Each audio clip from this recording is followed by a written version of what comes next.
Good evening. On tonight's episode of Feedback, we're going to be talking education. We're going to put some varying points of view on the whole education system. That's coming up tonight on Feedback.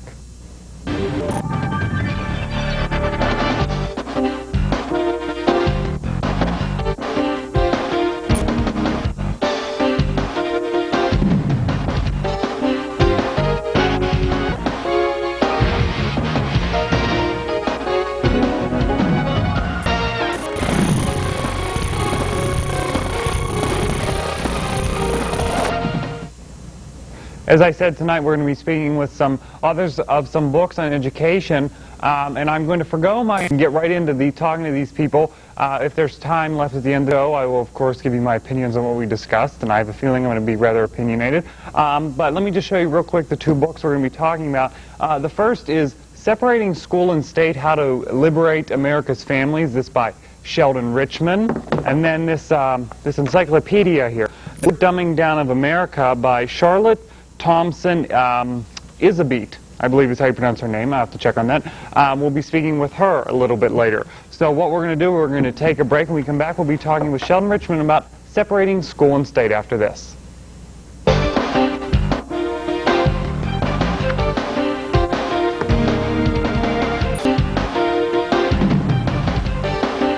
In the early years, young children cannot stand on their own. Ask him if he wants me Uniting parents and children is an important part of the life of a community. Stand for Children encourages people to make a personal commitment to stand for the health of children. 300,000 Americans marched in Washington, D.C. last June to support Stand for Children Day. Stand for Children seeks to lift the belief that children need our help to stand.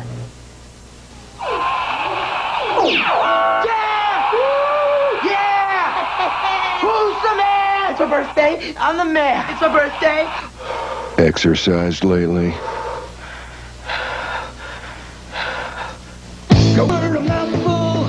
Go for the fun. Come on, go for cake. Cake for everyone. Just one snack is what it takes. And it's gopher cakes. Open wide, stuff your face. There's always room for more gopher cakes. Empty the box, they're reload. Eat those gopher cakes till you explode. Exercised lately? Till you explode.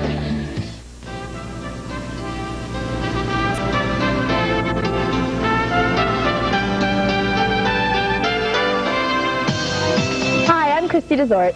And I'm Brian Cook from TV5 News. On behalf of the Tuesday Night News team, season's greetings and a Happy New Year.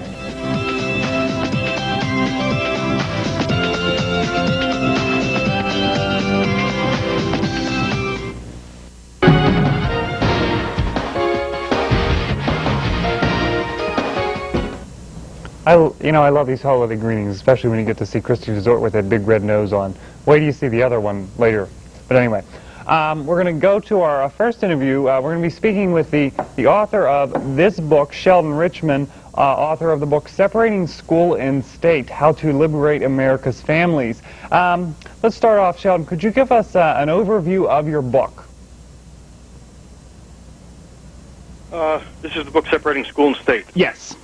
The overview of the book is that government control of education, government funding, government operation of schools, etc., are inappropriate in a free society and very unlikely to give us educational quality, which is, I think, more and more obvious all the time. Okay.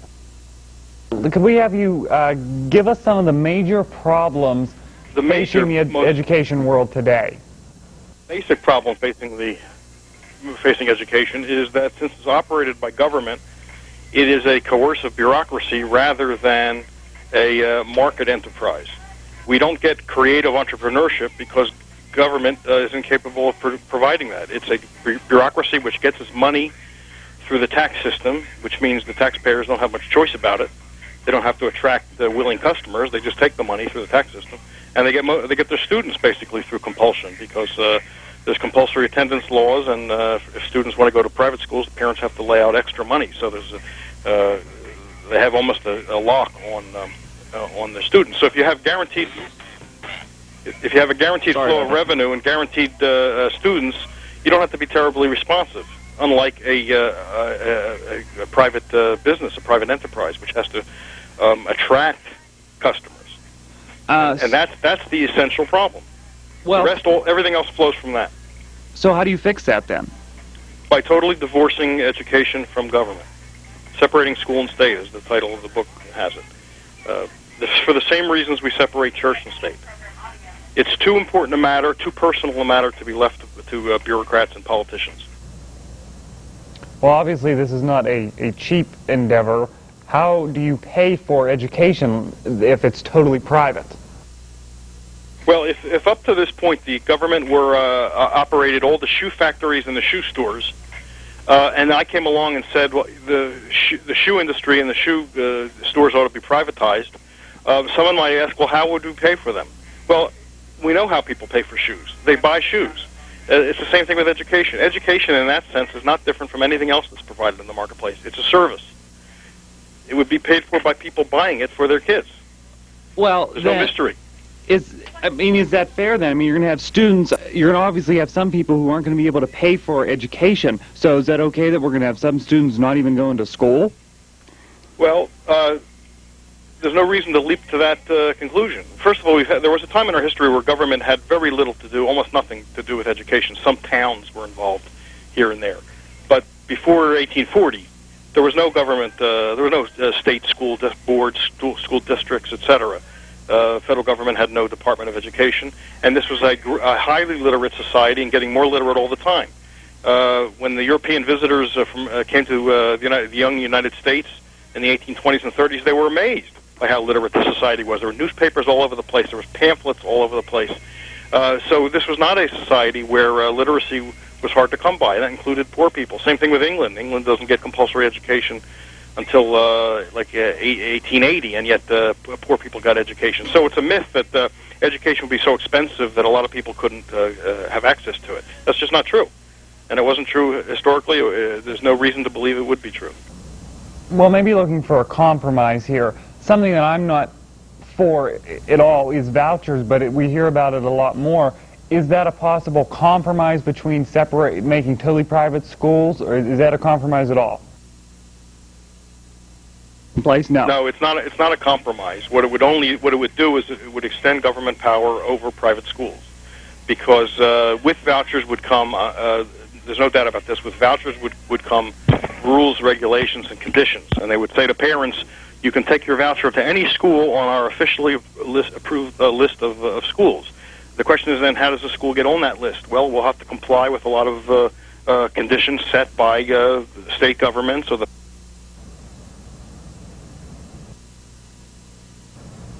Okay, then public schools versus private schools is maybe sort of what we're going at here. What is the advantage of private schools versus, or even all private schools versus just public schools? Well, number one, the biggest advantage is freedom. Parents will have freedom. Today, every big decision about their child's education is made by a stranger, a bureaucrat. That seems outrageous in the United States. The public schools were founded really as an assault on families. If you go back and read what the founders of the movement for what was known as the common school had to say back then in the 1830s and 40s, Horace Mann, for example, Massachusetts, they all thought that parents were basically rotten people. We had to get the kids away from them. So it was founded as an anti-family institution. They thought the politicians, the bureaucrats, the intellectuals were superior, they were anointed, they were wiser. So the thing was minimize the time that the kids spent with their parents, get them into government-approved schools. And so the first thing that total privatization would do is restore parental freedom and responsibility. And that includes financial responsibility, because responsibility that doesn't include financial responsibility is bogus. Parents need to be writing checks to schools, because in that way they will realize that there's something of value they're giving up for their kids' education, and therefore they will really care about it. If something is free, or if it appears to be free, it's cheapened in the eyes of people.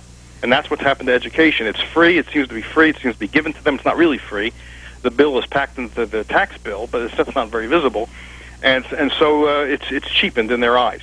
So it will restore freedom. The second thing it will restore is real quality and creativity, because we'll have entrepreneurship. people will be free to come up with new ideas and offer them in the marketplace to parents. And so we'll get a blossoming of creative ideas, things that bureaucrats will never come up with. We just know it. Bureaucrats are just not very good at coming up with creative solutions to the problems. So I think those are two pretty good things, freedom and creativity. Well, okay, you're saying that the reason that it was taken away from the parents was because intellectuals said, okay, we're better at making decisions for what your kids are going to do than you are. Right. Don't you think that in some situations today that still holds true? Well, a lot of people think it's true for somebody else, but never for them. So if you go around and ask everybody, everyone will say, well, it's not true. No, I don't need that kind of help, but other people do. But nobody will ever admit that, yes, I need that kind of help. We trust parents to decide to make religious decisions for their kids. That seems like a pretty important thing. If we're not going to trust them with education, why are we going to trust them with religion? Religion is an important thing. You can bring your kid up believing some pretty bad things in the guise of religion or good things, and yet we leave that to freedom. And somehow it works out. Freedom works. That's what people don't seem to understand. It works pretty well. It doesn't mean that every parent has to be a teacher, although homeschooling, I think, will have a big part of any totally private situation. It's growing all the time, but that's not the only way. Not everyone has the time or the temperament, let's say. So they don't need to be trained teachers, but they're able to make decisions. They can get information about what's a good school and what isn't a good school from a variety of ways, from neighbors, from books and directories that will be published that will rate schools. There are all kinds of ways people can get information, just the way they find doctors for their kids. They ask their neighbors, who'd you take your kid to? Oh, is he good? No, he's not so good. Okay, I'll go to another guy. People are not stupid, even inner-city people. Inner-city people are showing how smart they are. They want to get out of the government schools desperately. Anytime they start some program, whether it's a private voucher scholarship program or even a public voucher system, where they have like a few slots, thousands and thousands of parents sign up for it, many more than they can handle, because they know that these schools are rotten and they want the kids out of them. I think they're smarter than the rest of us. Well, I could tell you countless stories about when I was in high school and I didn't see it in college of students who don't necessarily maybe belong there, aren't trying as hard maybe as the others, but isn't it still necessary that they're getting an education, because don't we all need to function in society? If we were to go and do this, aren't we going to be dumbing down the kids in our schools, or does society just not care or doesn't even know? Are we going to make this whole thing worse? Yeah, but if it's happening now, maybe it's because of the government schools. Dumbing down is exactly what those government schools have been doing. Look at the textbooks. Textbooks have been systematically dumbed down over the years with vocabulary, with the concepts that are provided, that are introduced. They're getting dumber all the time. Kids are different. Not every kid will flourish in the format of the traditional school, which was really set up along the lines of the factory at the turn of the century, where you put a kid in one side, he goes down an assembly line, and they gets spit out on the other end as the good citizen. That was the model. Very few kids are suited for that. So today, when kids get restless, they say, well, it's the kid's fault, and we'll put them on drugs. So after he takes his Ritalin, he then goes to a class on, just say no to drugs. All this makes a lot of sense, of course. It doesn't make any sense if you're thinking clearly. A lot of kids don't belong in that form of education, and a lot of kids who don't maybe would be better off being apprentices or learning a trade, and later when they decide they're interested in more academic subjects, going back. There's not one way to do it. But we do, when we try to fit everybody into a one-size-fits-all system, which is essentially what we have, we do a lot of violence to kids. We bore them, or we drive them into things like drugs or violence or suicide or other forms of nihilism.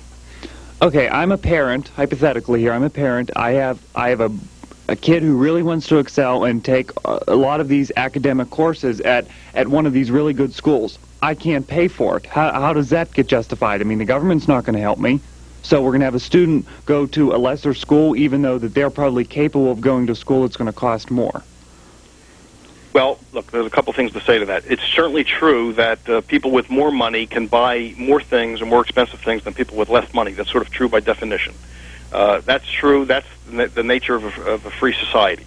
On the other hand, there are a lot of other ways that gets offset through foundations that raise money for good students who don't have the money to go to the top school. Private schools have long had the sliding scales of tuition that take into account the financial situation of the family. In other words, there's lots of private ways that can be compensated for. But that's not a guarantee. But that doesn't even if a kid who's very talented can't go to the best school, that doesn't mean that kid is doomed. That kid will get the most out of even a fair school and can still go on to great things. Look, there are kids who have simply dropped out of school who have done great things, who have gone on to make a lot of money to be businessmen or whatever. A kid's fate is not doomed by the fact that he can't get into the best elementary and high school possible. That's just wrong. Okay, and final question here. For those parents out there who might actually think this is a good idea, a good course of action, what can they do? Well, this is tough because there's some very strong interests which would be arrayed against this position. The teachers' unions are not going to lightly give up the power that they have. That's why they try to thwart every even the most minor move toward changing the system. Even something as minor as merit pay within the public school system, they fight that tooth and nail. So they're not going to give an inch on that. I think what's happening, and what we'll see more and more of, is that parents are just not waiting for the politicians to act. They're just taking matters into their own hands. In the 1990s, homeschooling has tripled. Many more kids are going to private schools of all kinds, secular and religious, than ever before. There are an awful lot of non-Catholics in Catholic schools just because they want out of the public schools. So parents are doing it already. So somebody who has their kids in the public school and they're not satisfied need to look into the alternatives that are already open to them. They just need to look around. I wouldn't be waiting for the politicians to do something about this. Okay, Sheldon Richman, the author of the book Separating School and State, How to Liberate America's Families. Certainly education, a very hot topic for debate. We're going to continue talking about education right after this.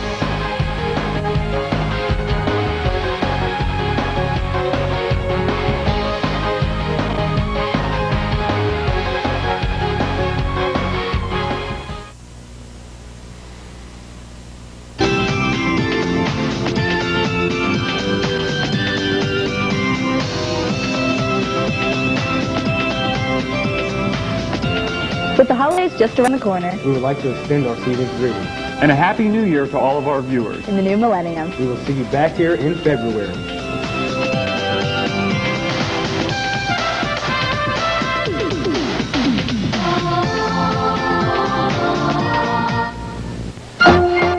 Introducing new frequent phone hours. Use the phone just 8 hours a week and get this free phone cradle. Use it 12 hours and get a speakerphone. Use it 15 hours and get this cool headset. Or stay on the phone 20 hours a week And get a pasty complexion. flabby body, and a great new nickname at school. Exercised lately?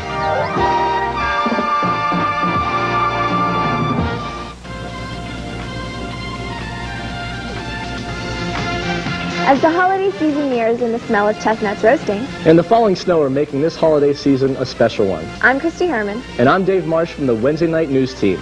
Season's greetings and happy holidays from all of us here at TV5.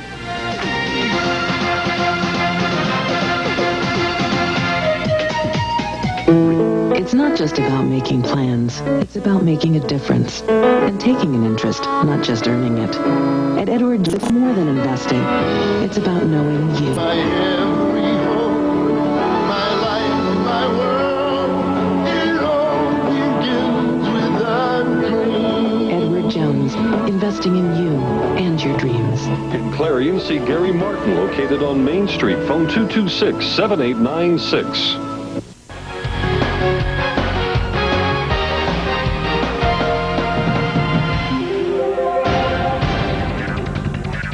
And we are back.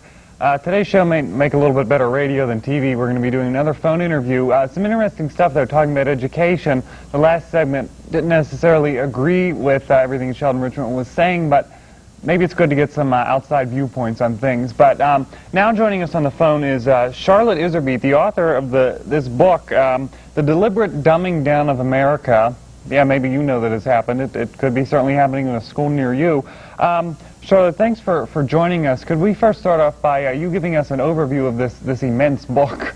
is a chronological paper trail, documents verbatim quotes from those individuals and organizations, etc., that have, and the government, that have been responsible for low test scores, immoral behavior, et cetera, over the years. The dumbing down, I call it, the dumbing down of our nation, starting with, actually, I think there's an entry that starts in 1760-something. And it's done chronologically, and the chips fall as they may, but nobody is sacred in that book. But I didn't purposely go out to identify any individual people. So politicians on the left and the right, educators on the left and the right, get hit. And organizations, it's basically a very factual record of how this great nation lost the finest education system in the world and ended up with one of the worst in the world, and that it was not a mistake. It was deliberate. And the number one culprit, probably agencies that were responsible, the United Nations, the U.S. Department of Education, and then major influence, probably even more than the latter two, would be the Carnegie Corporation. And the Carnegie Corporation's role is spelled out very clearly with verbatim quotes from 1934 on, all the way to 1999, about 8 or 9 vital entries, including the agreements with the Soviet Academy of Science. And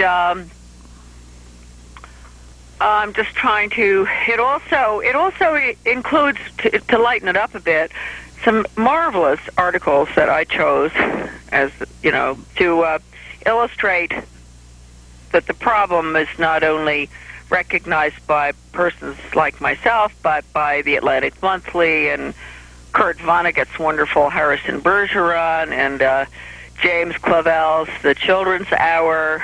He was the one who wrote Shogun. And A.M. Rosenthal from the New York Times in regard to our horrible trade policy with brutal regimes, which people might think has nothing to do with education, but it does. So the book has got sort of broken up so that it doesn't get tiresome. And each individual entry, regardless of where you pick it up, stands on its own. Doesn't depend on any other entry. Although when you start putting them together, when you put the whole thing together, you see the picture very clearly. Last week, it was the Department of Education came out. They had all these goals set for the year 2000, basically saying, hey, these goals are certainly not going to be met by the year 2000. We've made some progress, but it's not totally where we want to be. What is your reaction to that? Love it. I love it so that that is a great tribute to Joe Blow and Mary Smith or whatever out there who've been fighting this thing tooth and nail, and the media has not covered these battles, and many of these battles have been highly successful. And I know that the multinational corporations who are behind the whole thing, just like they're behind GATT and NAFTA and everything else and world government and all, they have been very upset by the problems that they've had in trying to restructure the schools, especially upset with the with good teachers behind closed doors who are, thwarting their efforts. There are a lot of good teachers out there who hate what's going on. And what's going on is basically changing our form of government from a free, individualistic, economy to a planned economy through the schools. And, so they're very upset about it, and I thought it was great. In fact, I think I even have it in the book. One of my entries is that, they're not going to, when we hit 2000, it can't be called Goals 2000 anymore. So they're going to call it American Goals. They don't dare put a date on it. Obviously you're saying the system not working too much in its current form. What can we do to make the system better? Well, my solution is in the back of the book, and it has nothing to do with letting the public schools collapse.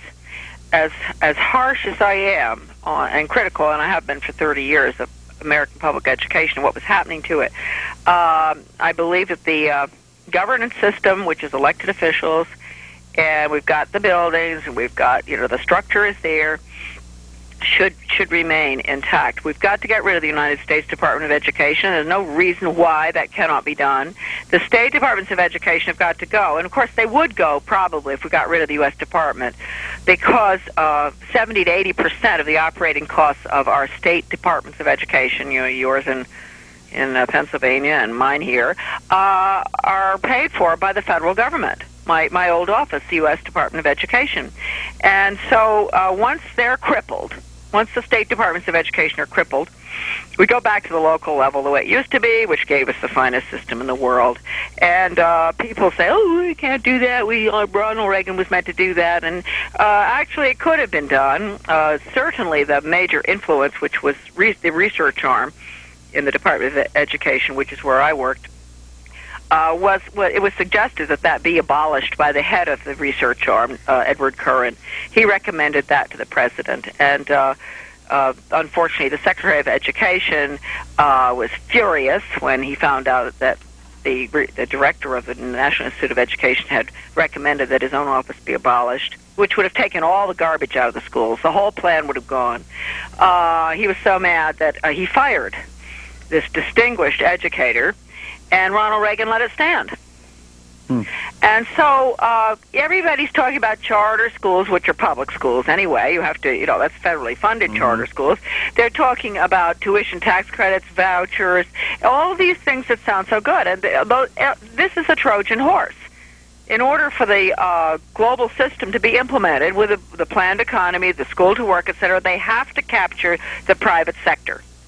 And the only way to capture the private sector is through money. And so that's exactly what our conservative friends are falling for. And I just say, if they could just remove themselves to the boardroom at the Waldorf Astoria or wherever at the UN and sit down in a leather chair with all of these guys, David Rockefeller, the head of the NEA, they all work together, Theodore Sizer, the whole crowd, sit down with them and listen to them talking about how we cannot let these fringe groups, the private sector, operate on its own any longer, and how are we going to get them? We have to have them, because otherwise our data, the computerized data, will be skewed. So how do we get them? And they all sit there and say, well, the only way we can get them is through money, through vouchers, through tuition tax credits, etc. So I say that is really far more dangerous. That method, that's the way we're moving right now. If the Wall Street Journal does one more article on this, I don't know what I'm going to do, but it makes it very obvious to me that the Wall Street Journal, that I happen to love, but I don't like it on this one subject. It is so supportive of choice, and I know why. Because they're all behind this, all the school to work, partnerships with the public and private sector.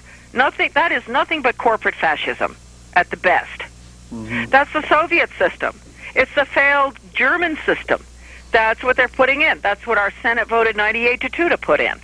This is a system we don't want, and I prefer the present mess we've got in the public school system to that which is going to be forever. Lifelong learning, lifelong training in a very, very totalitarian system, which will be under the umbrella always of the school district, because you're going to have all your services, school-based clinics, everything lifelong. That's the plan. And working with the government schools, working with the corporations, funneling out the necessary quotas of workers, no choice, no upward mobility for our children. And I know this. This is all in my book. It's all proven. And this has got to get out to the average American. There will be no choice whatsoever for their children under this system being put in right now, which it was not necessarily Clinton's fault. The Republicans love to say it was Clinton. It started under Reagan, and it was under William Bennett, Lamar Alexander. Then Clinton came along and picked up. He was able to get it passed by the Senate. Under Bush, they didn't get any statutory stuff in, although Bush, in my book, there's his statement in the Congressional Record where he's talking about apprenticeships and the planned economy and everything. So it's not, that everybody's involved. Republicans and Democrats at the top are involved in this. And it's really a very bad, it's outrageous. I mean, it's outrageous to change our form of government without ever asking us if we wanted it to be changed. Well, certainly a lot of interesting insights into education. Thank you, Charlotte Elizabeth, for joining us. And you can call to get her book. You can also find it online. We're running short on time, so we'll take a break.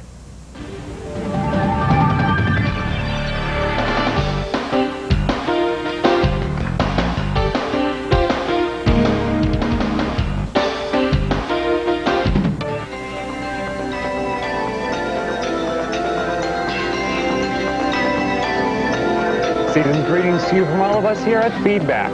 Don't spend too much or eat too much in the coming months. Enjoy the holiday season and don't forget to tune into Feedback, same time and same place next February. Once again, happy holidays.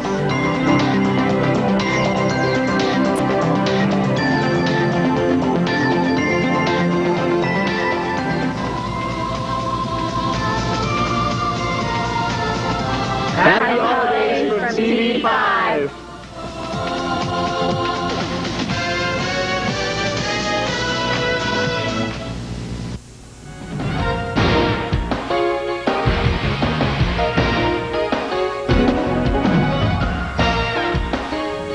All right, thanks, to our authors. We're totally out of time. No time to talk to you. We'll see you tomorrow night with Dr. Stanton Green, Dean of College of Arts and Sciences here at Clarion. See ya.